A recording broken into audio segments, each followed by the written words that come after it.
Damn, son, where'd you find this?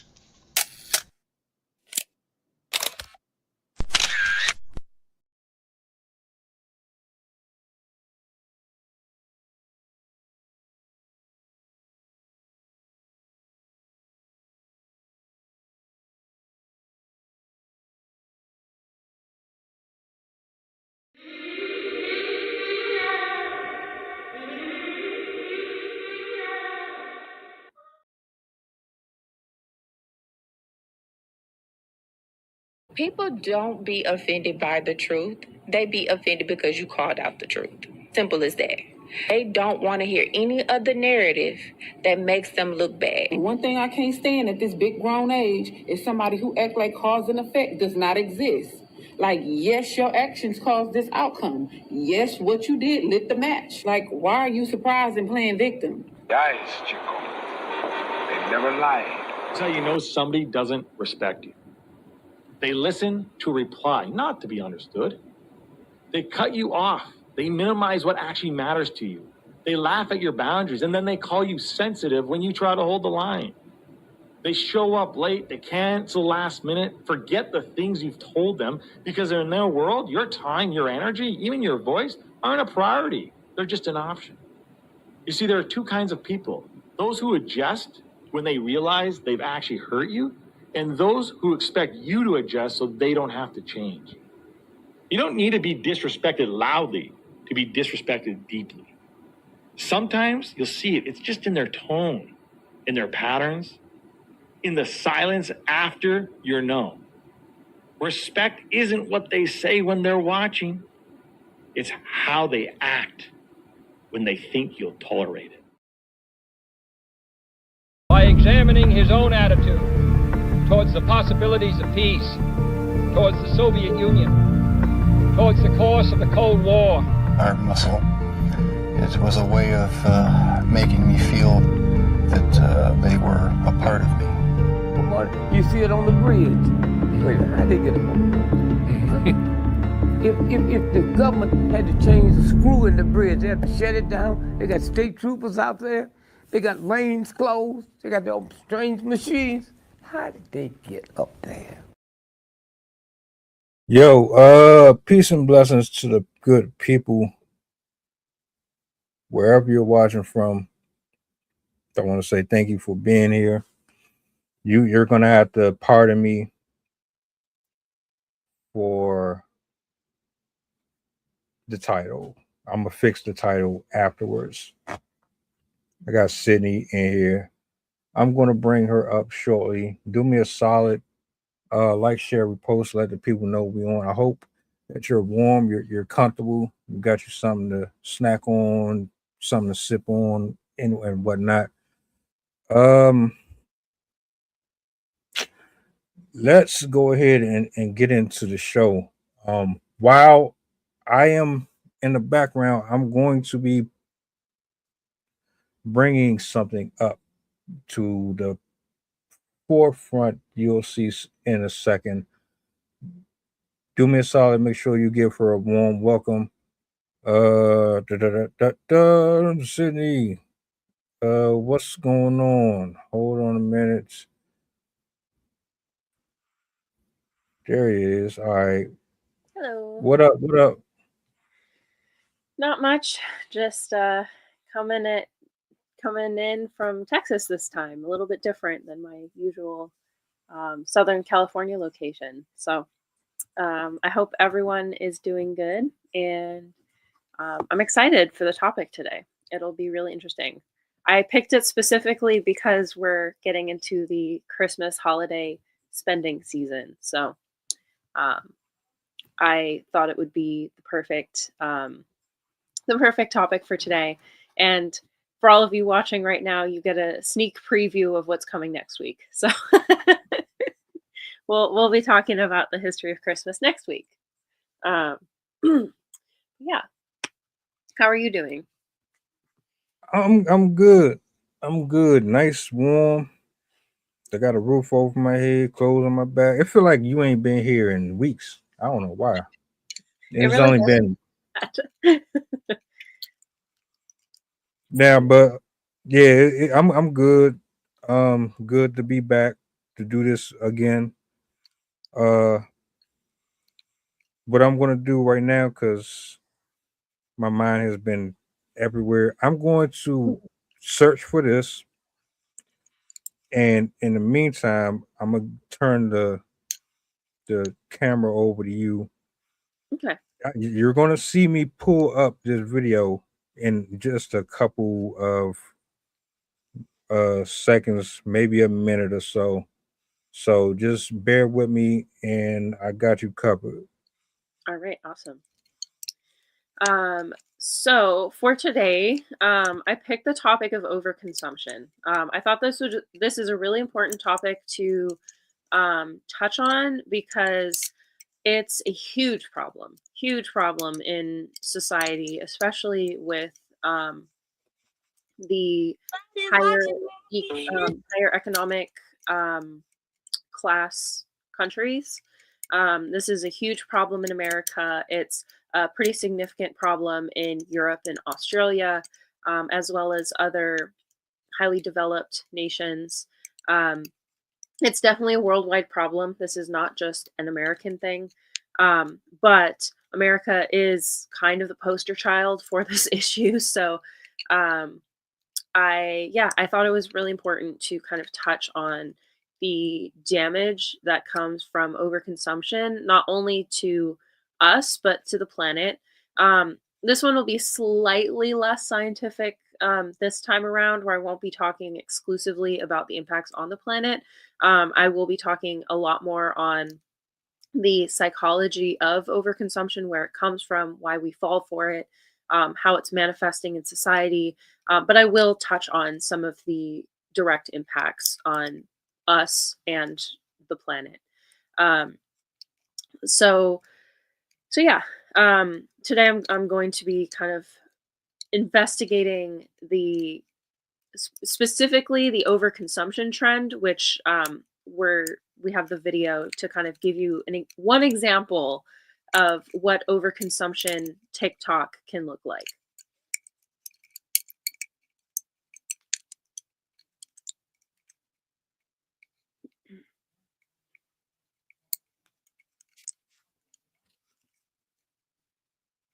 Perfect.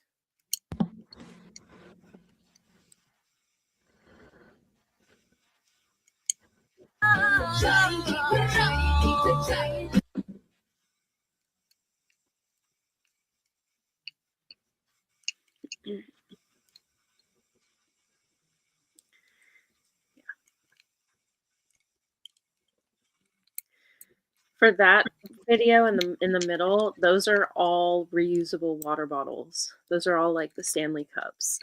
And then the rest of them are all like makeup type products. You name it. I think those at the top are like the Tree Hut body scrubs and stuff. Yeah, exactly. What is she stockpiling for? I have seen countless, countless videos of this, of people filming themselves showing beyond excessive. Like, excessive doesn't seem to do it justice of how much stuff these people have. And it's so much stuff. Like, that, honestly, this even goes beyond hoarding to me, because like hoarders have their own kind of unique problems where they often have had an emotional event like a loss of a child, loss of a partner, or were just like raised in it, and they have significant mental dysfunctions which cause them to excessively consume things, but it's mostly out of like need and like the inability to let go because of that underlying emotional trauma. They feel like they need to collect everything to protect themselves, to give them the illusion of security and whatnot. But to me, like, overconsumption is a, a whole different ball game. That is um, it goes beyond hoarding. It doesn't have the same mechanisms. It probably has some overlap, but I don't believe that overconsumption is the same thing as hoarding. because it's created by completely different mentalities. And so that's why I wanted to talk about it, because I know a lot of people know what hoarding is, but I think a lot of people don't really have overconsumption to this degree on their radar. But this is something that's been increasingly getting pushed by influencers on TikTok and on other social media platforms. And as you can see, it is wildly excessive and incredibly damaging. One of the biggest comments that I've heard from influencers that talk about overconsumption, there's I think they're called underconsumption influencers, or like de-influencers, where they're basically trying to convince you not to buy stuff. The most common point I hear being brought up is like, you can't even use all of that stuff. Most of that most of those supplies, especially when it's like makeup, body washes, shampoos, conditioner, like you name it, they're going to collect it. Makeup is a huge, a chosen favorite, I would say. But all of those have expiration dates. And even if it doesn't go bad in the sense that like it smells bad and it's not going to be safe for you to use, even if it could just start to go bad in the sense that it's not going to be as effective, it's not going to smell as nice, it's going to lose its color, it's going to fade, whatever it is, it's going to lose its efficacy and lose its purpose. And most of those things only have a shelf life of like max 6 months to a year. If it's a wet product, usually they're less, they have less lifetime because of their tendency to grow molds. So your like liquid foundations, your body scrubs, your soaps, your like lipsticks, eyeliner, all that stuff, like usually those aren't going to last past a year, especially once you open it. Your harder, drier commodities like your palettes and like shadows and whatnot, those can last a little bit longer because they don't have the moisture in them, but still it's going to reduce the color is going to fade. It potentially could cause irritation with the breakdown of the materials in the makeup. And this is only makeup. There are, as you saw, like there's somebody collecting Stanley cups. I've seen people doing this with shoes. I've seen people doing it. I saw a woman do it with Crocs. Like, I always thought Crocs were just those, like, I have these for when I don't want to wear proper shoes. I don't know why you'd feel the need to have a whole wall dedicated to just Crocs. But this is what I've been seeing, is people having rooms that are specifically dedicated to a single type of object, whether it's Labubus or cups or shoes or purses. Purses is a big one. And other things. Like there's some really random collections, but very, very frequently it's makeup, it's clothing, it's shoes, and it's like the trendy items. And beside the fact that you have people promoting this on social media and encouraging this as the norm, even though very likely they're getting kickbacks from these companies. They're not doing it solely because they love them so much. They just want everyone to know how much they have them. So it's very deceptive for these people to do it, but it also encourages people to value this type of life and to see this as something normal, which it's not. Because again, how are you ever in your lifetime going to use all of those things, even if it never expires? Why would you want to have 100 Stanley cups to deal with? Like, I already hate having to wash my dishes at home. Why would I want an entire bedroom full of ones that I have to wash every time I use them? Like, it's just excessive. I'm probably gonna use that word quite a lot in the stream today. But yeah, you can see why I would want to talk about something like this. This is quite out of the ordinary for any other point in history. Even like 20 years ago, somebody who had that kind of collection habit would be seen as having a mental health issue, or they would just be seen as like obscenely rich with no hobbies. But now we have normal people doing this to float a trend, to promote themselves on social media. And I bet you most of these people aren't even using all of those products that they're showing. As I said, they're probably getting kickbacks from those companies, and they're getting paid for the views. They're getting paid for the rage bait, essentially. So they're, and also for people that don't know social media that well, a large proportion of what you put in your videos can be arranged to be a write-off. And so even if you spend all of that money, if you feature it in your videos, you can get write-offs for it. So you don't actually, like, you can get like tax breaks and whatnot, because they're business expenditures. So they're using social media to acquire obscene amounts of items that are not necessary. And not only is this a problem for the people that are participating in it, but it's going to be a problem for all of the people watching, because if you are following this with the expectation that, like, this is what I want from my life, like, I admire this, this is cool to me, you're going to be way more compelled to spend than the average individual. Because chances are, sure, during the trend, everyone was like, oh, I need a Stanley Cup because everyone's getting a Stanley Cup. But most people probably weren't, maybe they wanted a collection of them, like have their favorite colors, favorite patterns, or whatever. But I highly doubt every person that was interested in the Stanley Cup was like, I need a whole room of these.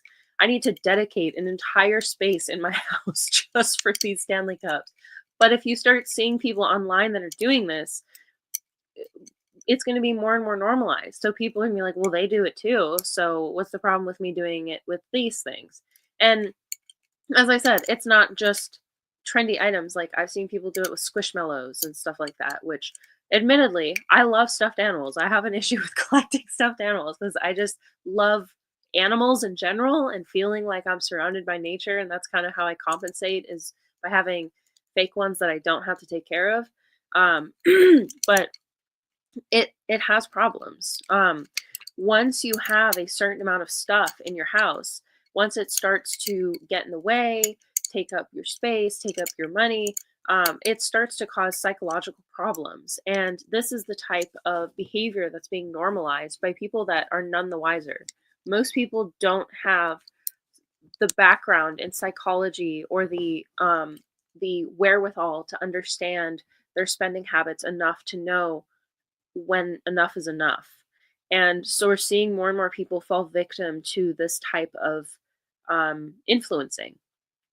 And it, of course, it's not always going to go to that extreme where they're going to have that much stuff, but it's still the cumulative effect where even if you're not buying 50 of one item, you're still far more likely to see an influencer's collection be like, oh, I do want that, even if you never actually needed it in the first place. You might see them collecting something and talking and raving about how great something is. And you'll turn around and be like, oh, well, they thought it was great, so I need to get it for myself because it must be. Like, who would buy that much if it wasn't that great? And that's why a human psychology is a really important component when it comes to spending, because it's basically the root of the problem. And it's also what companies and influencers use to make sure that we continue being targets. It's why credit card debt has proliferated. It's why overconsumption has proliferated, because they take advantage of the human brain to adapt all of their advertisements to make it seem harmless and to make it so seamless in society that it doesn't seem like it's actually a problem. One of the big issues with influencers, and why they're so successful, is because to our brains it doesn't feel like an advertisement. When you're watching somebody living their life and just showing off, like, yeah, this is my perfectly organized, neat kitchen, I have all of these insert objects that help me And oh, they make my day. They make it so easy for me to organize myself. I have all of these things organized into these compartments and blah, blah, blah, blah, blah. And because I have all these products, my life is so seamless and organized and clean. And you can too if you buy these products. And to us, it comes off as they're trying to help me. They're trying to give me the life that I dream of. And psychologically, we do want that clean and distinct, organized, like basically we want to live problem free. I mean, we've all seen Lion King. Everybody wants that life that's just problem free, and you don't have to worry about anything. Things get done for you. That's the allure of like robots doing everything for you, because oh, I can just sit back and everything gets done for me. I never have to do my laundry and dishes and whatever. And so they're selling you this life. They're making it seem like all you have to do is buy these products and then you won't deal with X problem again, which is not true. But because of the way that they frame it, it's not like those infomercials in the 90s where you turn on the TV at 6 in the morning and they'd be like, for a whole hour, they'd be like, yeah, look at this great thing that you can buy here for only $9.99 in 3 installments. And it does this, this, and this. And they're showing like all these people like, yeah, I put it in my kitchen and now like all my Tupperware doesn't fly out of my cabinets every day, every time I open the door. And they're always like these outrageous, like selling point videos. And it was very clear that it was marketing. Like everyone can, I guarantee everyone can picture at least one of those advertisements in their head, those infomercials. But you knew that you were being sold something. But today, with the way that they've incorporated just average influencers, it doesn't feel like advertising anymore. Like you could literally just watch a video, a normal video, not even talking about the products, but they're sitting there in their video like, yeah, so about my pet dog that I adopted, like my dog is a wonderful animal. And like the whole time you're still being sold to, even though it has nothing to do with the products that they're selling you. And by the way, I'm not affiliated with what is it, Stanley Cup. I actually got that for free from my husband's work, so I didn't even buy it. But influencers will do this where they'll set up these products in their household and they'll be using it, consuming it, putting it on their face, like the wake up with me, get ready with me videos. They're like, they clearly have the brands shown in their video. Oh yeah, I only use these powders. Oh, I only use this lipstick. Oh, I only buy from this company. It's not true. They're just saying that because they know that they're making money off of it. But it's when it's integrated into the videos, they don't have to say that they're selling you products because, oh, they're just casually mentioning it. And to our brains, it doesn't set off the red flags. When you know you're being sold, you automatically have that feeling. You're like, no, I'm not interested in this. Like, think of it with the salespeople that come door to door or whatever. Like, you know instantly when they're trying to sell you something. But if somebody came to your house and was just like acting like a friend, trying to see how you were doing, and then casually slipped in, hey, by the way, like I've been taking this thing or been using this thing and it's been making me feel good about myself, you probably would be less put off by that individual because you wouldn't feel like they were coming there for the purpose of selling you something. And that's exactly why influencers are so successful right now, is they're coming at you in their videos as if they're just a regular person. They're just a friend that wants to get to know you and wants you to know their lives, and that they've discovered whatever key to their lives that has made their lives so much better and why they're able to be better than you. Like there is that aspect of comparison of making it seem like, well, I've achieved this and so I will help you achieve this. And all you need is insert products.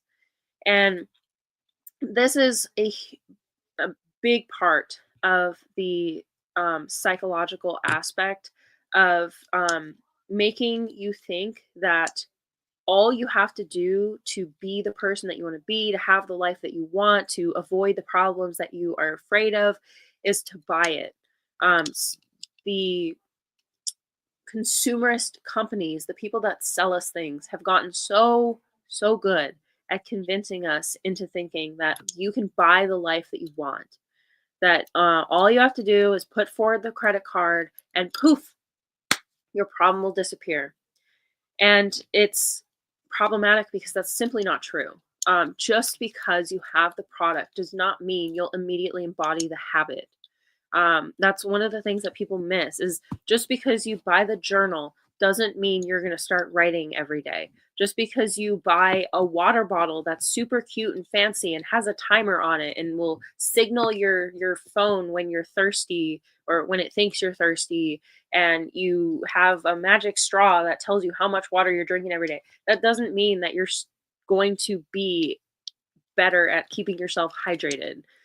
Just because you buy a food scale doesn't mean you're going to start magically eating healthy.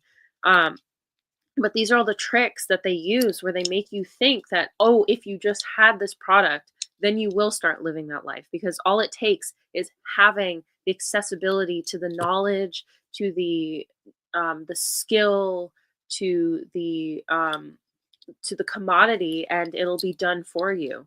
Which, again, it's not true, because we are the roots of our own habits. We are the ones that perform our habits. We are the ones that pick up the products every single day. We are the ones that decide to put down the products every single day. We're the ones that decide what we interact with, when we interact with it, how much we interact with it. So it does not matter what products we have. It only matters what our mindset is. Because, as I said, you can have all of the coolest notebooks in the world, but that does not guarantee that you're going to journal every single night.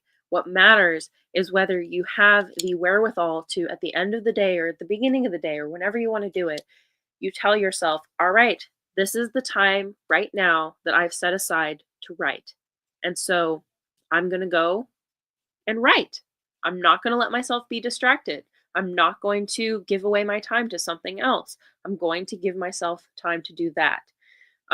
But we have done so much outsourcing our thinking, outsourcing our behavior, our habit formation to things, to programs, to apps, to our phones, to our friends, to other people, that we've lost the sense of our own autonomy. We've forgotten that we are responsible for our actions. It doesn't matter how you set up your house. It doesn't matter how you set up your car. It doesn't matter what types of products you have. Those are never going to change your behavior. It's only you and your intentions that are going to change your behavior. They're just tricking us into thinking that buying these things will make that behavior happen. And to kind of add on to that, which slightly different but very similar arena, is also we think that having more things will make us happier. That it's kind of a balanced equation where more stuff, more happiness. But that obviously is not how it works either. And honestly, in most cases, it's quite the opposite, where people tend to be happier when they have less to worry about, less to do, less to organize, less to manage. It's quite stressful, especially in the type of world that we live in today, where people are struggling to make ends meet. They're struggling with their jobs, their kids, their schools, their families. Like, they have to deal with all sorts of other stuff. We're convinced we need like 500 friends. We're convinced that we need to watch all these things and stay up to date with all of these like topics and tasks and whatnot. That it overloads our brains, and it's incredibly stressful for a brain to have an endless to-do list in our head all of the time. This goes back to forever. Just like Chef said, there's a long history to this. There's a long history to consumerism. There's a long history to the psychology of accumulation. Ages and ages and ages ago, when we were still living off the land and literally having to hunt for ourselves, the to-do list in our mind was for survival. It was like, build a fire, fix the arrows that you're going to be using, or like make the arrows that you're going to be using to hunt your animals, skin the animals, like prep the meat, stuff like that. And most of that stuff was like pseudo instant. Like, it wasn't going to take you months and months and months to do. But if it did, it could be easily broken down into much smaller fragments. Like if you were building a building back then, like you'd have to work on the foundation first. That you'd plot out what you wanted to do, and then you make the walls, then you do the inside and stuff. But now with instant gratification, we kind of expect that every single thing has to be done all at once. But then we're also making to-do lists that are miles and miles long and are also filled with a obscene amount of inconsequential tasks. Because now not only do we have to manage ourselves and the stuff that we need to do for ourselves, but then we have to do all the stuff for the stuff that we're using for ourselves. So now you're not just taking care of your body, but you're also taking care of the food that goes in your body, the food that you cook the objects that you cook your food on for your body, the containers that you're storing the food in for your body. You have to maintain the bags that you use to take to the store to get the food for your body, and then you have to maintain the car which you need to get the food for your body. And like that's just one example. Like there's like if I quit doing makeup when I was in high school or no, college because the idea of just the maintenance and all the products and stuff overwhelmed my brain. I literally it felt so suffocatingly um overwhelming, for lack of a better term, that I just completely quit because I was like, so if I'm gonna get this perfect face, I need a powder and then powders for here and then powders for here and then color for here and then color for here and then this and then you have to do all different maintenance and then you have to like pay attention to the brands and again, just one example of how much you have to do for one small fragment of your day. Like people, I don't know how long people spend doing their makeup, but like maybe less than an hour if I had to guess.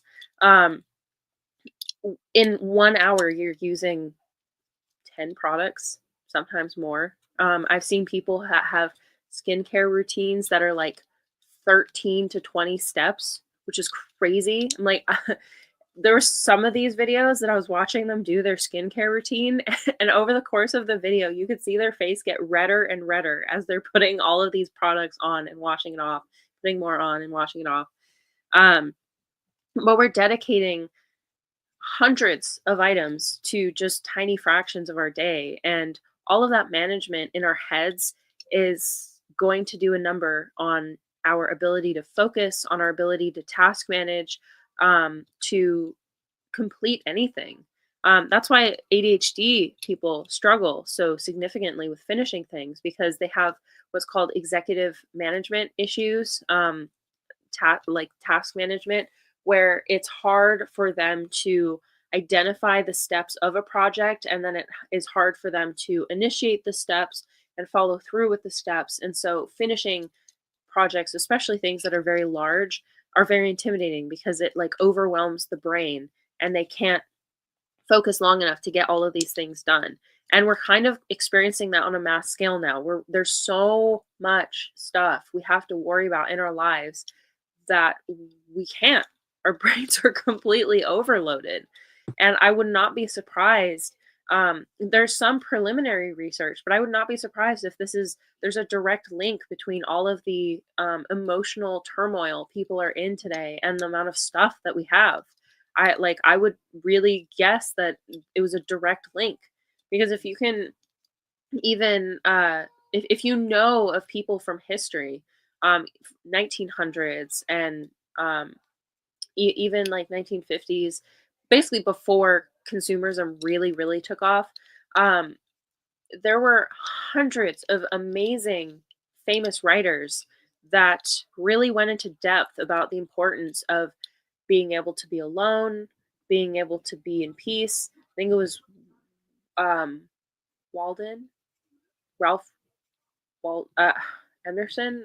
I always mix up if Walden and Ralph Waldo Emerson are the same person. But I know one of them wrote a book where he like went into the woods just to be alone, be completely by himself.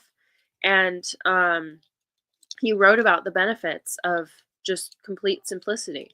And there's amazing psychologists, philosophers, writers, artists, all of whom have expressed the importance of simplicity, of aloneness, of quietness, silence. And most people don't have access to that nowadays. We have videos going on in the background constantly, music going on in the background constantly. We're talking on the phone, we're texting 10 people at once. We're trying to keep up with like 50 different celebrities that we don't actually care about, what we're convinced that we care about because everyone else cares about them. As I said, we're buying countless products that we will never ever finish. We don't actually like, but somebody liked it, so we just had to have it too. Also, with the way that they market things, they are releasing limited edition everything, branded goods that are just like only now, you can only get it now, that give you the sense of, yes, I think it was Walt Whitman. You're right. That it gives the impression of urgency. Like, if you don't buy it now, you'll never be able to get it again. And but why? Like, if you look at the cost of what it took to make these sneakers that are $10,000 or more, like some of these high fashion sneakers or heels or purses, like I think it was either Coach or Louis Vuitton, they were exposed that I think it's like $42 to make a Louis Vuitton purse, even though they're charging thousands of dollars for these purses. And they create the sense of limited amounts through really nefarious practices, actually.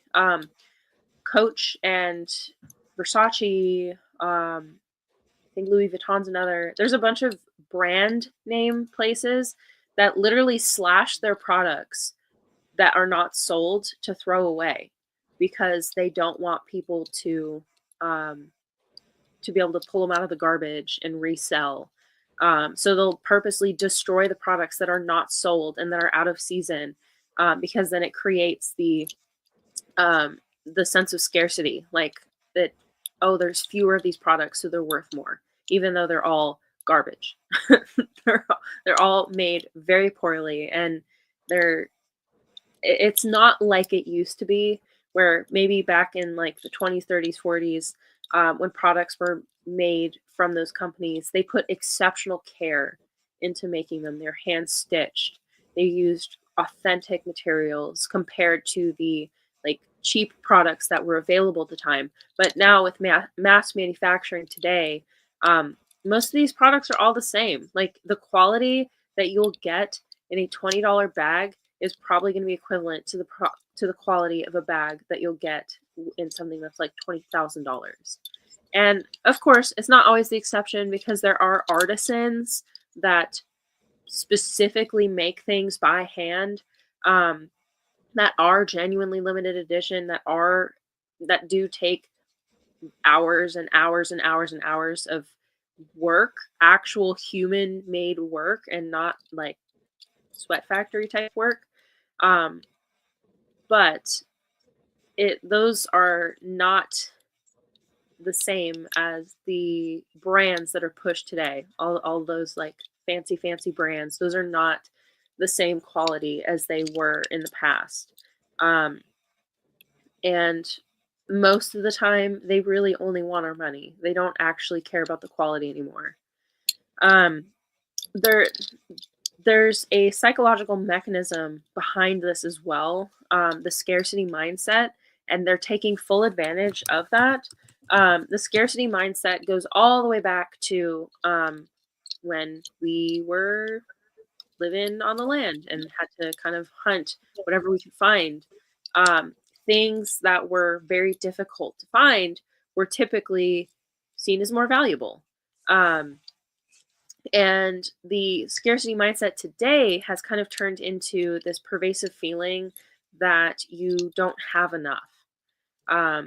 This is the opposite of the abundance mindset that I know a lot of like religious and philosophy leaders kind of promote, is the whole idea of manifestation in a way, where you have to work on yourself mentally and convince yourself that you do have enough. You are happy. This is why gratitude is so important, because it helps beat out that scarcity mindset. If you allow yourself to fall victim to a scarcity mindset, it can leave you kind of vulnerable to this sense of like, I don't have enough. I need more. If I don't get this now, then I won't be able to get it in the future. You'll focus way more intently on what you're missing rather than what you do have and being thankful for what you do have. So, cough, cough, all these people that are trying to, oh, I need to get the Awala now because that's popular, not the Stanley Cup. I bet you still have five fine, perfectly usable Stanley Cups in your house. Do you really need additional water bottles when you already have something perfect to drink out of? Um, and the scarcity mindset leads to poor decision making and hoarding behaviors if you allow it to take hold, because if you keep giving into it, it's with habits like reinforcement allows this behavior to persist. And so as you continue to give in and be like, you know what, I don't have enough, I do need that, I do need that thing, then it's going to be easier and easier for you to justify every purchase that you make. Like, oh, well, that's the pattern I want, so I have to buy that, even though I have four others. Oh, well, that's my color, so I need to buy that too. But if we're working on ourselves constantly to, because unfortunately in the society, this is something we have to reinforce regularly. This has to be a habit of paying attention to our feelings, understanding why we might be feeling the pull to buy something, and teaching ourselves that it's okay to not have. Um, as I said, consumerism has done a number on us, and it has convinced us of a bunch of different fallacies. And especially with like credit cards and buy now, pay later. Buy now, pay later is like the worst of the worst because of how it doesn't have the interest rate. So it's very sneaky, in making you think that, well, you can afford it because all you have to do is pay this small amount now and later you pay more. Into thinking that you can afford something and all you have to do is just set it up and then you're good and then you get the item. Having instant gratification, I want it and here it is. It'll arrive in my house in a day, 2 days, and now I have it. That's also feeding into this tendency for scarcity mindset, because if you feel the urge to have something, you're immediately going to be like, well, I can easily get it. And you don't even have to consider, well, do I need it? Does it fit in my life? Is it actually going to help me? It removes that that space for reconsideration. Because for example, if you're going to go out and buy a car that's $16,000, and let's say you don't have access to credit, you are going to have to save up for a very long time, because chances are most people don't just have $16,000 just laying around. So if you have to spend months saving up for this, you're going to be considering it over and over. Like, how is this going to change me? Is this something that I need? Is this something that I want? Is there something I can get that's cheaper? Is there something that will work better for me? You're constantly going to be considering this purchase. And even by the end, you might be like, you know what? My car that I do have is actually working out fine for me. And by having that instant gratification, the one click, I get it and it's at my door, it removes that chance for you to actually consider the impacts of you purchasing that item. And I've even noticed this with myself. Like, I admittedly struggle with spending myself.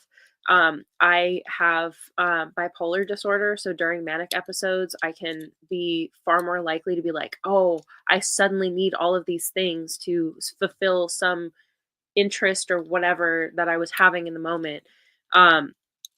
And having that one click, you can just buy this now and you don't have to worry about paying until later, is incredibly enticing and incredibly damaging, because you're basically charging your future with your current wants.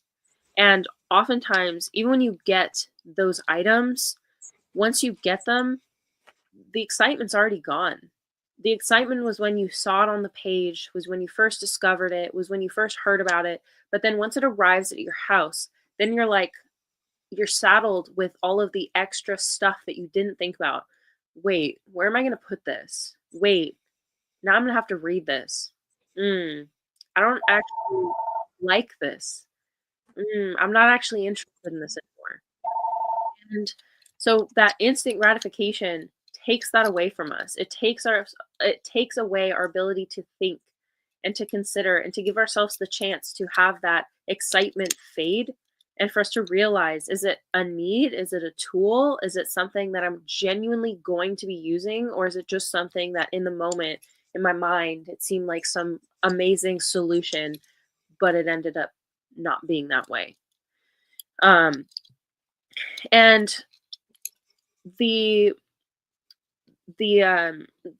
buy now pay later is especially nefarious because it breaks down extremely big purchases into really tiny bite-sized pieces. And so you can buy something that's $1,000 or more, and you only have to pay $20 a month for 24 months. And you're like, oh, that's not bad. I only have to pay $20 a month for this.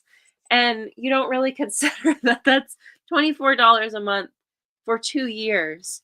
And you're not going to be able to use those $24 or whatever, however much it was, every single month now. So now you might be $20 short on a bill. Now you might not be able to afford something that you actually wanted to do because you have to spend that money. Or there's also those other people that just don't even care and just continue to accumulate and choose voluntarily not to pay it off, which is going to do massive damage to your financial history, your like credit score. Right now, buy now, pay later does not actually affect your credit score, but it's still going to show up in your history, and banks and other like lending agencies and stuff like that for stuff that you do need, aka buying a car, buying a house, buying a school degree if you are going through that. It's still going to affect your future. And again, as I said, you're robbing your future. Like, that could have been savings. You could have, instead of buying the thing, you could have decided to put $20 away a month. And by the end of those 24 months, you'll have, was it like, I can't do math in my head, 48, some, let me do math. You'll have money. You'll have a lot more money in savings that you would not have had if you did not spend that on that purchase. So yeah, these companies, not only the companies that create the products, but also the companies that enable you to have access to those products through credit, through buy now, pay later, through other various techniques that they have. They are making money off of you because they're basically counting on you to not have enough money to cover those costs. Because again, yeah, $20 a month doesn't sound too bad, but now you make 8 of those purchases. And so now you're spending $400 a month every month because you decided to buy 8 things at an expensive rate. So now imagine having to pay $400 a month every single month for 2 years just because you had to go to that concert, you had to go to Disneyland, you had to buy those shoes, those purses, those whatevers. Like, real story for me, my last major manic episode, I spent somewhere around $3,000 to $4,000 in a week just on books, on clothing, on shoes, pillows, random stuff just because my mind was going so fast that I'm like, oh, these things will fix these problems. And most of these things I don't use anymore. Like some of them I do, but there's a lot of them that I'm like, I don't touch these. I don't actually like them in the way I thought I did. Um, and there's a lot of it now that I'm trying to give away. It was a loss. I didn't gain anything from having those items. And now I'm at the point where I'm now back in my I need to minimize my life because I'm stressed out. There's too much stuff in my house. It's too much for me to manage. With kids, like collecting toys is easy. As a woman, collecting clothes and shoes is easy. As somebody that likes food, like collecting dishes and stuff. Like I love animals, so anything with animal print. It's so easy to fill up your life with a bunch of stuff that you don't actually need, convincing yourself that those things are going to make you happy. And they don't. They really don't. And it took me, I think, I am lucky. I had family that was able to help me, but it took me probably 6 to 8 months to pay off that $3,000. And that was still like, I think I just finally paid off the last purchases like this recent month. So yeah, it can stick with you for a very long time. And I'm not even kidding. There are people that are hundreds of thousands of dollars into credit card debt.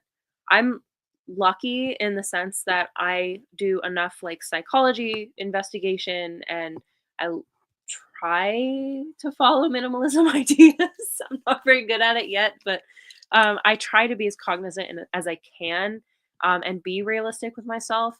But of course, I still fall for these traps.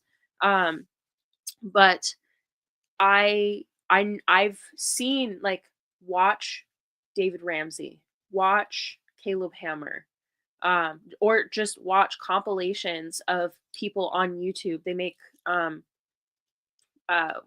what's his name? There's a YouTuber that I really like that does compilation videos just showing people overspending. Watch those videos and you'll see how bad it actually is. There are people that are drowning in hundreds of thousands of dollars of debt. I think this one was on Gordon Ramsay. David Ramsey. I think she was like $300,000 in just credit card debt. And that did not include her student loans, her car loans, her insurance rates, her housing. I was panicked when my debt was over $5,000. I don't know how you can rationalize your way into still buying things when you're $300,000 in credit card debt. She was paying, I think, like $4,000 a month in just paying back that. And it was all minimum payments too. Like that's the other part where I was saying credit card companies almost bank on, or not almost, they literally do bank on you not paying back the full amount. If you ever try and pay just the minimum payment, watch how fast that balance rises. There was a woman that this was for school loans, not for credit card debt, but she had paid off I think it was like $76,000 of her like $90,000 student loan debt. Tell me how this math works out. So she had already spent $76,000 on a $90,000-ish dollar debt. She owed $107,000. So she owed more than she started with, even though she basically had paid off more than 3/4 of what she owed. That is what they do to you. That is what credit cards want from you. The majority of money that credit cards make off of you is from interest. And that is why they want you to make hundreds of small purchases that you're not paying attention to. That way you can spend $400, $500 in minimum payments every month, but you make no progress in the amount of debt that you actually have. And I think that's kind of what I credit me not ending up in the hole is I will never pay the minimum payment. As soon as I have money, access to a little bit excess money, I will automatically put that towards credit cards because and I don't even have that many. I just have like I had 3, but I closed 2 of them because I was like, I'm not collecting this anymore. But having a lot of different credit cards, having a lot of different credit lines is a killer because it's going to make you think that you don't owe as much as you actually do. And again, that's what these companies bank on is they want you to forget and start accruing interest because that's where they make their money from. And that interest accumulates fast. I think I missed one payment on a credit card and it added like $76 to my balance, even though my minimum payment was like $20. So that is one of the ways that they get you. And then, as I said, the companies themselves, the ones that are selling you these things, want you to use the pay now, buy now, pay later, because first of all, they don't care about your debt. They just want you to take the products out the door. They just want you to have those items. And because of the way branding works today and the way we are all on social media, they know that, well, if you have it, you're going to tell your friends about it. And if your friends have it, if you have it, then your friends are going to start having it because people talk, people love to share things that they care about, and also just walking around, like you're going to have the logos on your shirt, letting them know like what this is. And, then as I said, like the influencers, they're wearing it on their face. They're putting it in their videos. They're sharing, oh, this company, I got this and this and this and this and whatnot. So they're relying on us to advertise for them now. And that is why this is such a hidden problem and an underestimated problem because we don't see it. It's literally integrated into our daily lives so seamlessly that we don't even notice that we are the product. We are the ones that are doing the advertising for them, and we are the ones that are being advertised at every single moment.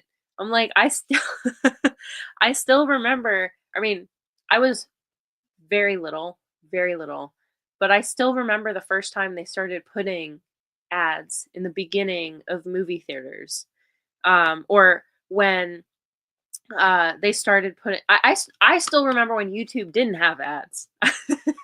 I also still remember when TV like had unskippable ads and they were just so obnoxious. You're like, oh, another advertisement? Like they were the bane of our existence. But now they're everywhere. No matter where you go. They're even trying to make, I think it's in Chicago, New York, or LA, one of the two, or one of the three. They've now invented these flying billboards that are going to be like hovering over the freeway and moving where the traffic is so they can make sure that people have enough viewings of these advertisements. Like we're getting to the point where, come on, they're putting advertisements on our fridges where if you have the fridge TV, which I think is absolutely ridiculous, you have to pay extra every month if you want to not get ads on your fridge. Like, can we get it together? What is happening here? I hate this. It's so dystopian thinking that everywhere we look now, we're just going to have advertisements everywhere. Like, can you imagine having advertisements on your pillow and on your ceiling and like in your mirror? They've done that in some places where in like public restrooms and stuff, they have it's like a digital mirror, whatever, and it shows like a faint ad in the mirror as you're looking into the mirror in the bathroom. I'm like, it's crazy. It's really crazy to me. Like, as somebody that gets overstimulated, the thought of having advertisements everywhere and being sold at every step of every point of your day is just sickening to me, like bizarre and just good grief. Um, Also, I just thought of it. I was gonna mention it earlier when I was talking about like brand and limited edition stuff. Um, I just heard about this like a week ago, not even. And I've just been telling everybody because I cannot believe how ridiculous it is. So, Denny's, the restaurant, the diner, just released limited edition shoes that have literal syrup packets like ingrained into the shoes. Like they're compartments with actual syrup in the shoe. All I could think of looking at that was this is peak consumerism here. This is it right now. This is what it looks like. Is this the future? We're just gonna have like this is the most ridiculous product I've ever I've heard of in a while. It just blows me away. As one of my friends' moms used to say, which is one of my favorite quotes to use to this day, what people would rather have more than their money. That is where we're at right now. So, yeah, this is the type of stuff that I am secretly very passionate about. I enjoy talking about overconsumption, overspending, because people underestimate the um, the cost of this type of stuff on us, because it doesn't just affect um, our mental like it affects our financial health. It affects our mental health. A cluttered household will cause chronic stress. Over time, you're actually more likely to have heart attacks and strokes if you're in a cluttered household. Cluttered households are also, especially in extreme cases, you're more likely to get sick from stuff like mold exposures or falls, because you like trip and fall downstairs and stuff like that. Um, they're more dangerous in natural disasters because if you have a tornado blow through your house and you have shrapnel everywhere, that there's that, and then also like in earthquakes, you have more things that can fall on top of you. Um, Mental health decline is a real problem. The whole aspect of reclusion, people not going out and favoring shopping, online shopping, and their stuff over actual people. Um, and then the earth. It's doing environmental damage to our planet. As I talked about in one of the previous episodes before Thanksgiving with food waste, our landfills are stuffed to the brim and they're seeping into our waterways, they're poisoning our animals. And it's not just food, it's everything, because all this crap that we don't use is going to end up in landfills. A lot of the clothes they make today are not high quality. They're synthetic materials, so they're made out of plastics. They're made out of all sorts of synthetic fibers that don't break down naturally, and so those are going to end up back in our waterways. We also have let's see, fast fashion consumes about 141 billion cubic meters of water annually.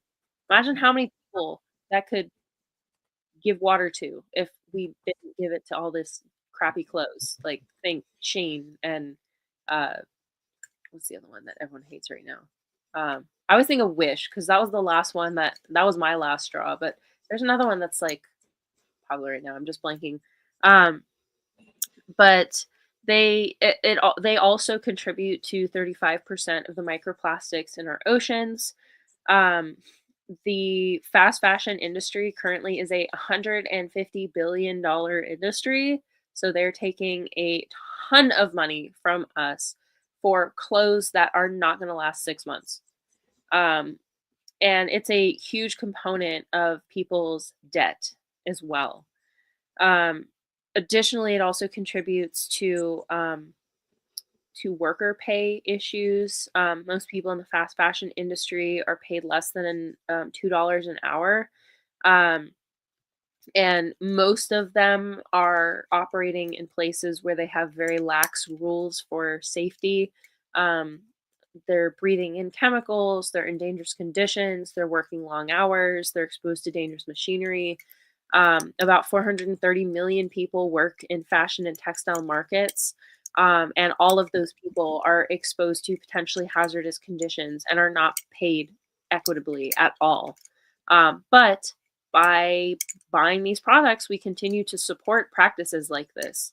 Um, it also enables people that make things by hand to increase their prices because they basically are like, well, no one else is doing it. So I get to overcharge, not knocking true artists and stuff like that, because obviously it does take time. But if there's an actual market for handmade clothes, people would incentivize making it more cheaply. But instead, we incentivize having machines do it cheaply. And so then we get some of the most egregious garbage that you could possibly get. And I mean, I'm sure we've all had our experiences with how terribly cheap and poor quality these clothes are. Um, the fashion industry itself alone is responsible for 10% of the carbon footprint of the world, which surpasses the emissions from all international flights and maritime shipping. So basically, the clothes that we produce more carbon than all flights and all ships, which is crazy to think about as well. And as I said, it consumes enough water to meet the needs of about 5 million people.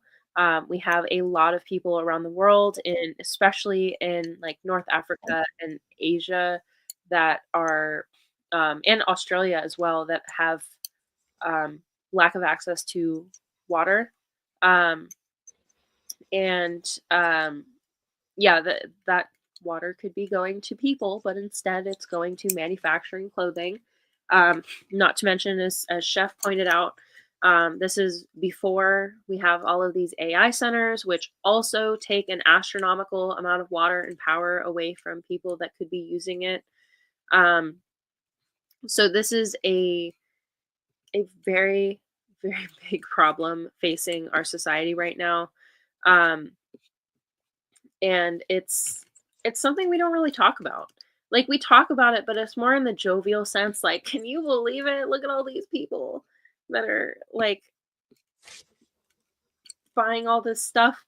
I can't believe someone would actually live like that. Meanwhile, we're clicking away in our Amazon cart. We're buying away on eBay. We're buying away on Shane. And a lot of these small purchases aren't even just stuff. Like, we do it for like buying a coffee every single day instead of making it at home ourselves, or food delivery. If you have the ability to get your own food, like, why are you making other people like bring it to you and waste it? Like, that one's a bit, because I can as someone that cannot drive right now, I see the benefit of having food delivery available, but some people just deliver every single meal every single day and never have to make anything. Um, Other like subscription services are where a lot of people's money goes, apps and memberships that they don't ever use.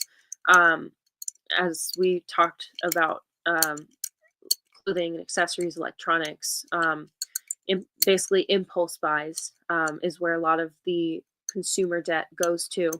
Another huge consumer debt facet is upgrading phones, gadgets, and getting the new phone every single year, even though they're basically always the same. And then also, as I brought up, designer brands, expensive cars, luxury travel, and containers. Containers are a huge, huge industry. I could make my own video, its own separate video on just the problems of container purchases, because that is another really excessive market right now, and it's one of the manifestations of that. All you need is this, and it'll fix everything. Which, hint, it doesn't. Having the right container does not fix everything in your life. But we overspend in so many different areas, and it's so hard to keep track of. So some of the things that that I suggest for people is one, um, cutting down the amount of credit cards you have. And if possible, I would just cut out credit card use completely, especially if you have issues with malignant spending where you have an issue controlling it, at least for the time being, not having access to something like that. I've heard of people going as far as like to freeze their credit card into an ice cube, but that doesn't exactly help nowadays when they like save your information everywhere. Um, but to not have access to these sources of debt formation is incredibly beneficial because it basically removes that first line of temptation, and prevents it from being an ease to just click away and get whatever you want. Um, Also, learning to treat yourself with things that are fruitful.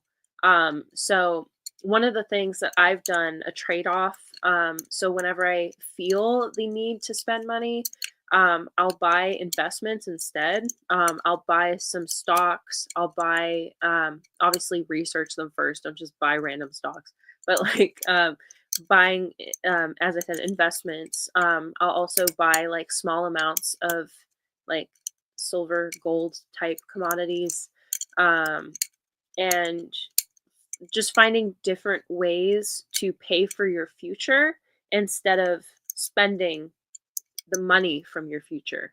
Because there's a definite difference. Buying things that will help you in the long run is not the same as buying something that takes away from your resource in the future. Um, and these things are don't be tricked into thinking, oh, like I can just mass buy uh like food and stuff, because obviously a lot of these things expire. So you don't want to just like buy whatever saying it's for the future. Like make sure that it'll actually be valuable into the future, because a lot of people will do that with shoes or jewelry or whatever, where they're like, I'm buying it now because in the future it'll be worth this much. And that type of speculative buying is dangerous because you don't know if it'll actually have that value. But things that have real value, and hold value, like precious metals and sometimes like precious gemstones and stuff like that. Like if you buy jewelry that's like real rubies, emeralds, diamonds, stuff like that, those can also hold their value. Um, but try not to buy things that are just like, well, it's a trendy item now. Like imagine if somebody's like, I'm gonna put my savings into Labubus, and then in the future the Labubus will be worth more. I promise. Goodwill is already throwing away Labubus because they get too many.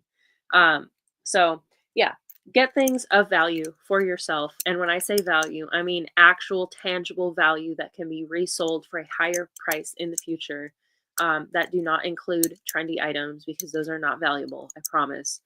And then also, instead of spending, put that money that you want to spend into savings, because then that'll be an investment for your future again. Even if it's a tiny amount, it doesn't even have to be like $500, like $5, $20. You're paying for yourself into your future. And that accumulates. Like if you can even set like a tiny amount at regular intervals, that will still go incredibly far. Like imagine if you set away automatically, didn't pay attention to it, forgot about it, even $5 a month. By the end of the year, you'd have, again, I'm not good with math, but $60. By the next year, you'd have $120. If you kept forgetting about it, you could have like $500 in a couple years and not even remember that you did it. Treat to yourself. And don't just blow that away as soon as you see that amount of money. I know that's tempting because they're like, oh, snap, I have $500 in savings. I can use that to buy something now. It's savings for a reason. Use it for emergencies only. I know it's tempting, but yeah, putting away little bits at a time can be very beneficial, and it can take away that sting of like, I need to purchase something. Give yourself that, purchase something, but for your future, for yourself, and not for some stupid company that just wants to take advantage of you because they have to invent some new product every week and want you to buy it and have it. So yeah, it is very important to be conscious of yourself, your habits, understand what your triggers are, be cognizant of the feelings that you're getting. One of the biggest, most important steps to making financial changes in your life, especially when it comes to tackling spending problems, is knowing your behavior, understanding where these tendencies are coming from, what triggers you to spend, what emotions underlie your need for these purchases. Is it the need to fit in? Is it the need to follow a trend? Is it the sense of like, oh, I need that right now? Everyone's going to have their different reason, but it's important to know what yours are. Everyone's different, but knowing your specific reason is going to be key in understanding how to stop yourself in the future, because then you can pick up on the signs before they happen. In the same way that understanding the signs of a heart attack or a stroke can keep you from having severe impacts in the future, because you'll be able to be like, oh, my cheek is drooping, or oh, I'm losing sensation in my right side of my arm. I should go to the hospital. You can stop yourself before you get to the point that you do significant damage to yourself. So if you notice yourself, hey, it's weird, I've been spending more money lately, I've been feeling needy lately, I've been feeling XYZ, which has resulted in me buying these small things, it might prevent you from going out and buying something that's like $600 and you'll regret. So yeah, be cognizant of yourself, and be honest with yourself. And lastly, be yourself, because a lot of these purchases are so you can be somebody that you're not. And understanding who you truly are is one of the best ways ever, besides knowing yourself, or as part of knowing yourself, understanding what you specifically actually need, and not what everyone else is saying that you need. So yeah, this is an uphill battle in the world that we live in, but it's definitely highly, highly beneficial to know and to understand, and to allow yourself to feel, not just ignore it and click away into out of existence. So before we go, I have a short little poem that I wanted to read because I thought it would be a fitting way to sum this up, and it also will make it a little less depressing. I hope. So this is called "Protect Your Capital." How can any artist, writer, or poet express the immensity of terror, knowing from ourselves it is coming? Watching the grayness of uncertainty envelop every facet of our nightscapes and dash every colorful consumer plea for a world that was better. But now we watch the masses march, all but in the right direction, led by the expensive manipulations set forth by an intelligent lot, taking the world like a henhouse for a fox. How can you shout to this void, long enough to elicit just one look, when no one trusts what's in the books, when the rich can change the tide of a decade, when one person can change all of a century, using merely hours of their lives, of billions of hours? We keep sitting, staring at their parasitic Rolodex, where 1,000 online friends are found, to dish out online things and trends. How foolishly we waste money, time, mental health, actual wealth, instead dedicating dying brain cells to thousands of imaginary personas online, feeding all manner of personal hell. We trust our existence to strangers in blank rooms, to strangers with blank faces. To them, you're a number. From every clique, they're elected. But you remain marooned, rejected, consumed, on a ledge with no ladder, poisoned by a digital adder, floating in a world where the lives of the bitters are all that will matter. We pay them with dollars and time.